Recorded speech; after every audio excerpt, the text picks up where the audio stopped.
अगले अगर इनको बनाने हैं मिसाइल तो उसके लिए आपको चाहिए ना चिप्स चाहिए, मेम्स चाहिए, सीकर चाहिए, वो किस पैसे से आएंगे? तो इसलिए ये बहुत बड़ी अब असमंजस होगा ईरान का कि मैं क्या करूं, बंद करूं तो मैं खुद मरूं, ना बंद करूं तो ये तो प्रेशर कैसे बनाऊं? प्रेशर कैसे? तेल अगर नहीं देता हूं तो दुनिया पे प्रेशर बनता है, वो इजराइल की कॉलर पकड़ेंगे, मत मारो इसको, क्यों कर रहे हो ये सब प्रेशर बनेगा। लेकिन अगर तेल नहीं देता हूं कब तक नहीं दूंगा, पैसे कहां से आएंगे? ये रोजी, अभी तो बम बाद में बनेंगे, रोटी तो चलानी है। अमेरिका की तरफ से 3 एटमी प्लांट पर अटैक के बाद ईरान का बड़ा दावा। अगली खबर फ्लैश कीजिए। न्यूक्लियर साइट्स को कोई नुकसान नहीं है, ईरान ने कहा। रेडिएशन लीक के खतरे से भी इनकार किया। ईरान का एटमी कार्यक्रम नहीं रुकेगा। AEOI वहां की ईरान की जो अपनी ऑर्गेनाइजेशन है, एटॉमिक ऑर्गेनाइजेशन, उसने कहा हमले से पहले ही फोर्डो न्यूक्लियर फैसिलिटी से यूरेनियम सेफ जगह शिफ्ट कर दिया।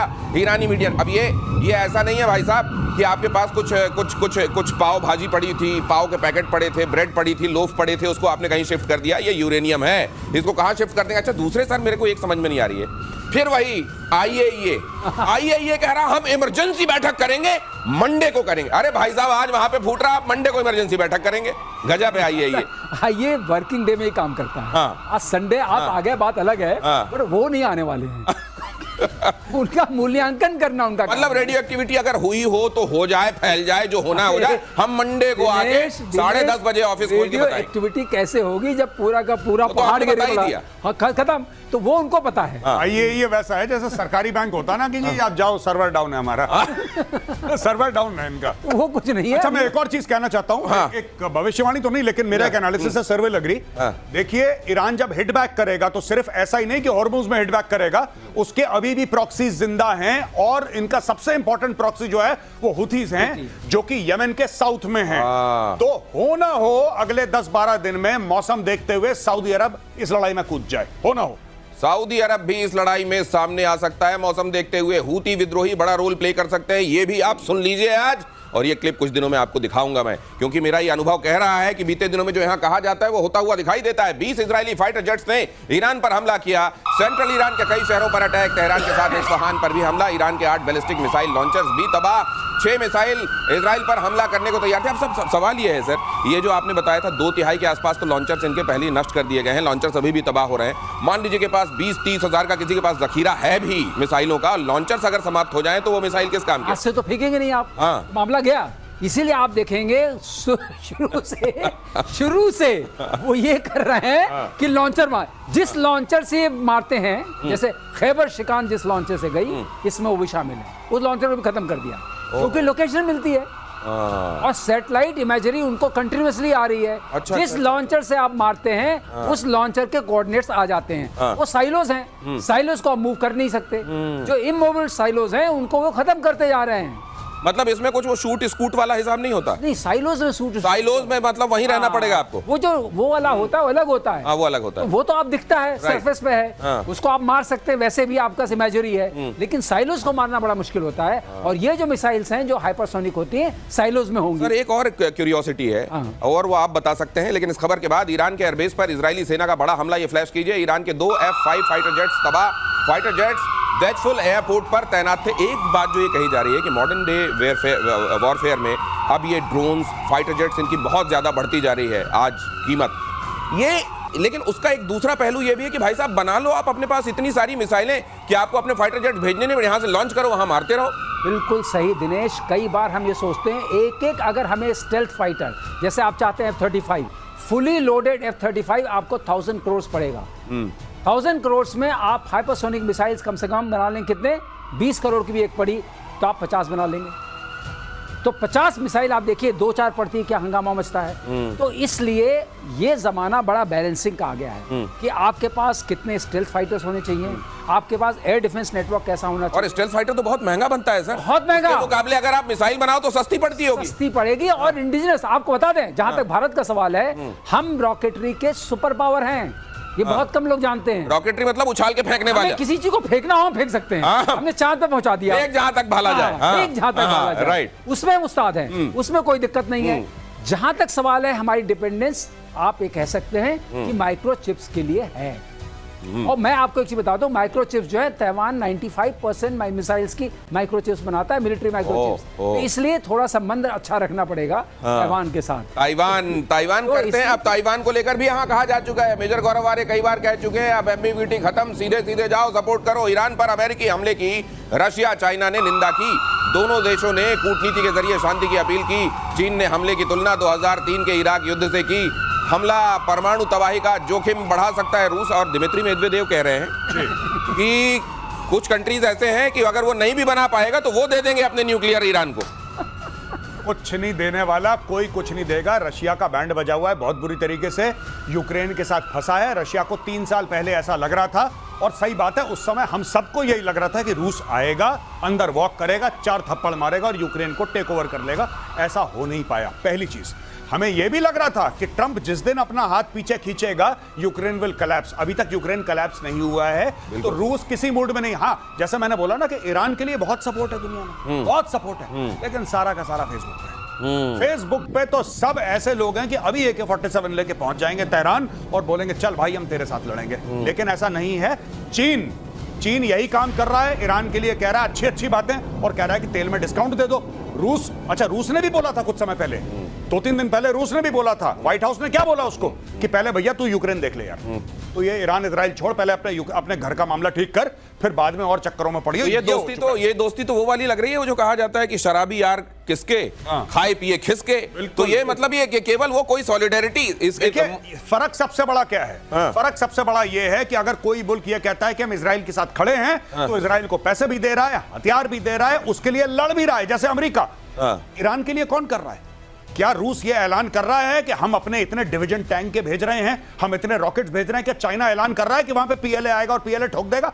कोई कुछ नहीं कर रहा। सब फेसबुक पे मामला चल रहा है इनका। हाँ, डिप्लोमेटिक प्रेशर डालेंगे, लेकिन ट्रंप तो यही है ना। ट्रंप ने क्या बोला था? बड़ा मशहूर बयान ट्रंप का है। ट्रंप ये कहता है मैं ईरान पे अटैक करूंगा या ना करूंगा किसी को नहीं पता। कह रहा मुझे भी नहीं पता, किसी को नहीं पता, कुछ भी हो सकता है। नहीं, और लोग तो उसका भी बात कर रहे हैं कि 2011 में उन्होंने ओबामा को लेकर यह कहा था कि ओबामा ईरान पर अटैक करेंगे क्योंकि उनको री-इलेक्ट होना है, इसलिए कर देंगे। वो उस समय उन्होंने कहा था। और आज ईरान की जो ढपली बजाई जा रही है उसमें इनका कितना बड़ा रोल। एक चीज और समझिए, पुतिन जो है इसमें अपनी रोटी सेक रहे हैं। पुतिन को समझ में आया कि अब मैं मॉरली हाई ग्राउंड पे आ गया। नहीं, पुतिन से सवाल पूछा गया, साहब ये बताइए ईरान को लेके आप क्या करेंगे, आपको करना चाहिए। तो उन्होंने कहा देखिए आपको मालूम नहीं है इजराइल में कितने सारे लोग जो रशियन स्पीकिंग लोग हैं वहां रहते हैं, और इतनी करोड़ों करोड़ की आबादी है, हमको उस पर भी ध्यान देना है। ये पुतिन ने कहा है। और पुतिन ने अभी क्या किया, अब वो 4 ओब्लास्ट लेने के चक्कर में है।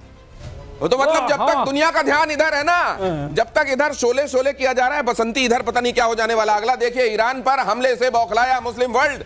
ईरान पर अमेरिकी हमलों की खुलकर निंदा। सऊदी अरब, ओमान, इराक ने जताया एतराज। कतर और पाकिस्तान ने भी जताई आपत्ति। OIC, यस, OIC, ये वो वाला OIC है। अब देखिए बाकी जितने भी देश हैं जिनका भी नाम लिया जा रहा है, इंक्लूडिंग पाकिस्तान, ये सारे के सारे वो मुस्लिम देश हैं जहां पे ऑलरेडी US के बेसिस हैं। तो भाई ये सब जमा खर्ची है। ये सब मुंह से बोल रहे हैं कि अच्छा ये तो बहुत बुरा हुआ, ये तो बहुत बुरा हुआ। अरे भाई बहुत बुरा हुआ तो तुम लोगों ने क्यों जगह दे रखी है बेसिस के लिए? तुमने अमेरिकन को क्यों वहां पे रख रखा है?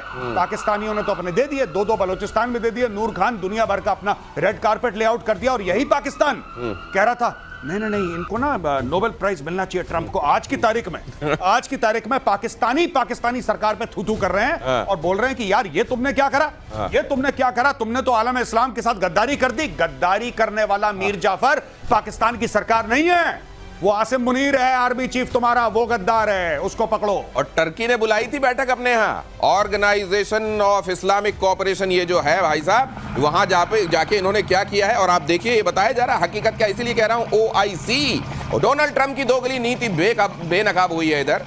आटमी अड्डों पर बम गिराकर ईरान से बोले ट्रंप अब शांति का समय है, रुक जाए ईरान। ट्रंप ने कहा ईरान को फौरन शांति स्थापित करना चाहिए, नहीं रुका तो ईरान में और तबाही होगी। गजब है वैसे ट्रंप भी, है ना? पर जिस दिन ट्रंप ने यह बोल दिया था ना दिनेश भाई कि मैं क्या करूंगा किसी को नहीं पता, ये मुझे भी नहीं पता, ये किसी को नहीं पता मैं क्या करूंगा, उस दिन मैं समझ गया कि ये भाई बिल्कुल सही रास्ते पे चल रहा है। ये वो हाइपरसोनिक है जो कि रास्ता बदलता है अपना। सर बताते हैं ना कि ऐसे रास्ता बदल देती है हाइपरसोनिक, तो चल रही है 12-13 मार्क पे, कभी लेफ्ट जा रही है कभी राइट जा रही है, वो हाइपरसोनिक ट्रंप है।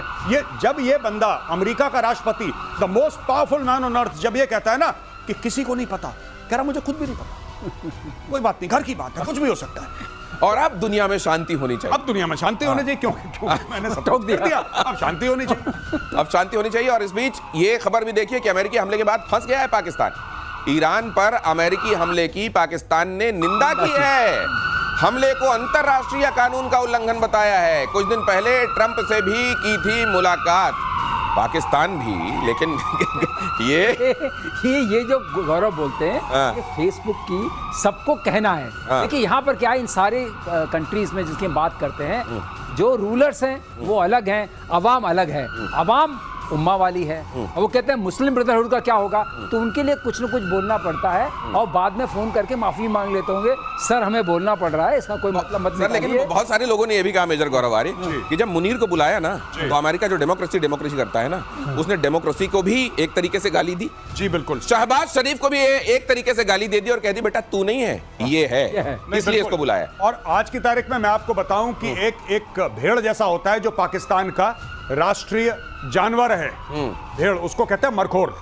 वो पाकिस्तान का राष्ट्रीय जानवर है। पाकिस्तानियों बदल लो, गिरगिट को रख लो अपना राष्ट्रीय जानवर। ये मरखोर कहते हैं। मरखोर, वो आईएसआई का भी साइन वही है। मरखोर वो भेड़ है जिसकी ऐसे गोल अच्छा, वो जाके ऐसे अपने सिर से जो कई जगहों पे टक्कर मार रहा होता है। लेकिन ये वो मरखोर है जो कभी किसी को टक्कर नहीं मारता, जो घास खिलाता है उसकी रखवाली करता है। ये वो मरखोर है भाई। इन्होंने ये जो आज की तारीख में पाकिस्तानी पार्लियामेंट करी है ना कि ईरान के साथ बड़ा गलत करा, ये तुमने 48 घंटे पहले क्यों नहीं करा? क्या तुम्हें नहीं पता था? हमें यहां पे स्टूडियो में पता है कि अटैक होने वाला है, हमें यहां पे पता है, दुनिया कह रही है अटैक होने वाला है। पाकिस्तान को नहीं पता था क्योंकि पाकिस्तान के एयर स्पेस में अमेरिका के रिकॉनेसेंस प्लेन चल रहे थे। ये पहले ही बिक चुके हैं।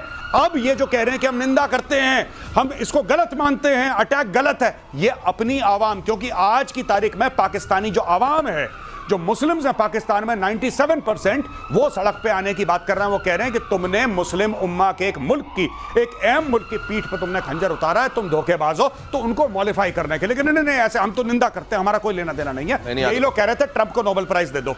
तो अगर ऐसा होने वाला है तो मुझको लगता है मुनीर फौरन इसको करेक्ट करेंगे, बहुत सारे फोन, घड़ियां, लैपटॉप लेंगे और ईरान चले जाएंगे। आप चिंता मत करो, उम्मा वालों को देने जा रहा हूं। कुछ दिनों में इससे पता चलेगा कि कौन कहां बैठा हुआ, कौन कहां बैठा। ये पुराने धोखेबाज लोग हैं, इसलिए मैंने इसको बोला था। अभी मैंने ट्वीट भी करा है जिसमें वर्दी में आसिम मुनीर, आप जाके मेरा ट्विटर देखिएगा, वहां पे लिखा है नेम टैग में मीर जाफर। ये मीर जाफर है, गद्दार है, या धोखेबाज आदमी है। मुझको लगता है कि अगर इसी तरीके से होता रहा, पाकिस्तान में बहुत सारे लोग पुकारने लगे हैं मुनीर को इस नाम से, मीर जाफर नाम से। कहीं ऐसा ना हो कि वही मुख्य नाम हो जाए। अगली खबर देखिए, ईरान के साथ पाकिस्तान की धोखेबाजी का खुलासा।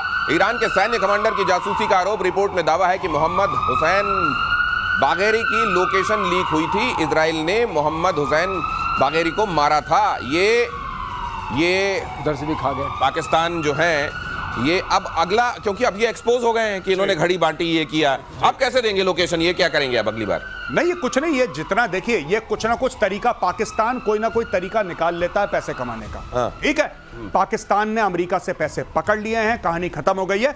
पाकिस्तान, देखिए, आप तो कह रहे हैं घड़ी दे दी, अब तो मीडिया भी कह रहा है घड़ी दे दी, मीडिया भी कह रहा है घड़ी दे दी, कुछ ना कुछ दे दिया। कुछ नहीं पता पाकिस्तान की आईएसआई ने अंदर जाके कि 80 भी मुसलमान थे, तुसी भी मुसलमान, ये कह के ईरान को और कौन कौन से धोखे दिए होंगे, ये बाद में पता लगेगा। ये तो घड़ी तो बहुत पहले दी थी इसने, घड़ी तो कुछ हफ्ते पहले दी थी जब भी ये गया था वहां पे। तो अब क्यों पता लग रहा है हमें? तो आज से 1 महीना बाद आपको यह भी पता लगेगा कि पाकिस्तान ने और कौन कौन से धोखे दिए, कौन कौन से मुस्लिम देशों को, इंक्लूडिंग ईरान। ये सबसे, भाई इन्होंने कोई ऐसा कोई सगा नहीं जिसको इन्होंने ठगा नहीं। अगली खबर देखिए, मिडिल ईस्ट की वॉर में फिर से फंसा अमेरिका। ईरान के पलटवार से बदल सकता है रुख। अमेरिका के खिलाफ रशिया, चाइना के लिए एक मौका भी इसको देखा जा रहा है। लेकिन क्या ये होगा? ये मार्शल श्रीवास्तव, ये जो लोग गैस कर रहे हैं कि अब ये हो सकता है, वो जो तब समझा गया था कि जिस तरीके से सीरिया में फंसा था ये जाके अमेरिका, इस तरह का हो जाएगा क्या? ये होता दिख रहा है? अभी ऐसा कुछ नहीं होगा। देखिए, रशिया तो ऑलरेडी फंसा हुआ है यूक्रेन के साथ, उसको पहले वो सॉर्ट आउट करना है, उसका अपना नेशनल इंटरेस्ट वहाँ है। चाइना खुद फंसा हुआ है, उसको पता है कि पाकिस्तान गद्दार है, उसके साथ दोस्ती करके सीपैक बनानी है। ईरान को उसको ज़रूरत है, ईरान को वो नहीं खंडहर बनाना चाहता, ज़रूरत है शांति की बात करेगा, क्योंकि वहाँ से उसका 80% तेल आता है। तो जहाँ तक सवाल है, इसमें इतने इंटरेस्ट फंसे हुए हैं कि चाइना से कोई उम्मीद नहीं है, रशिया से कोई उम्मीद नहीं है, कोई खड़ा नहीं है। अच्छा सर, ये बताइए, अगर ट्रंप की जगह बाइडेन होते अमेरिका में, मेजर गौरव आर्य, तो रशिया कुछ और सोच सकता था क्या, फिर कुछ अलग तरीके से? हाँ, क्योंकि देखिए, ट्रंप जो है वो बहुत अनप्रेडिक्टेबल किस्म का आदमी है। ये दोस्तों के लिए भी उतना ही खतरनाक है जितना दुश्मनों के लिए खतरनाक है। ऐसी बात नहीं कि आप ट्रंप के दोस्त हैं। कनाडा के साथ तो इनकी जय और वीरू वाली दोस्ती थी। आज की तारीख में कह रहा मैं कनाडा ही हड़प लूंगा। नेटो का बंदा, नेटो का अहम मेंबर डेनमार्क से कहता है, जो कि ओरिजिनल सिग्नेटरी है नेटो का जब नेटो बना था, उससे कहता है कि मैं तुमसे ग्रीनलैंड ले लूंगा। तो ये आप इस पर भरोसा नहीं कर सकते। और आज की तारीख में जो दुनिया डरी है ट्रंप से, वो इसीलिए डरी है जैसे सड़क पर पागल घूमता है ना, ऐसे हाथ में पत्थर लेके कि किसी के भी सर पे उठा के मार ये इतना अनप्रेडिक्टेबल आदमी। ये देखिए जरा अगली खबर, रूस के राष्ट्रपति पुतिन का बहुत बड़ा दावा। पुतिन ने कहा पूरा यूक्रेन हमारा है, रूस और यूक्रेन के लोग एक ही हैं। पुतिन ने जल्द ही यूक्रेन पर कब्जे, अब ये मतलब वो उधर नहीं, आप केवल मैं बोल रहा था लुहांस्क की बात, रोटी ही कि भाई अब पूरे की बात करो तो आधा मिल ही जाएगा, आधा मिल ही जाएगा। तो जेलेंस्की क्या करेगा? ये क्या करेगा, उसको ब्लैक सी का जो एक्सेस है ना वो बंद कर देगा। ओडेसा वगैरह यहाँ से लेके पूरा द्नाइपर रिवर जो है उससे जो कट होता है वो वाला मेरा तेरा, ये तेरा बफर जोन आ गया। ये है पूरी गेम। जो कल तक बात कर रहा था व्हाइट हाउस, क्या बोल रहा था कि तुम इधर ईरान और इजराइल को मत देखो, तुम अपना यूक्रेन देखो। उसने बोला ठीक है, कैरी ऑन। अपना यूक्रेन देखो, ठीक है, पूरा यूक्रेन ही देख लेते हैं। आप पूरे यूक्रेन की बात हो रही है, क्या होने वाला है उधर। आपको ये बता दूं कि बहुत ज्यादा एक्शन चल रहा था रशिया यूक्रेन के बीच में, और रशिया जबरदस्त प्रहार कर रहा था यूक्रेन के ऊपर। उस दौरान जब आप मिडिल ईस्ट देख रहे थे, उधर भी क्या चल रहा है आपको बताता रहूंगा। और इधर तो आप जानते हैं अभी ताजा हैमर लगा है। ईरान क्या करता है, प्रतिशोध देखते रहिएगा। बहुत धन्यवाद sir, thank you so much.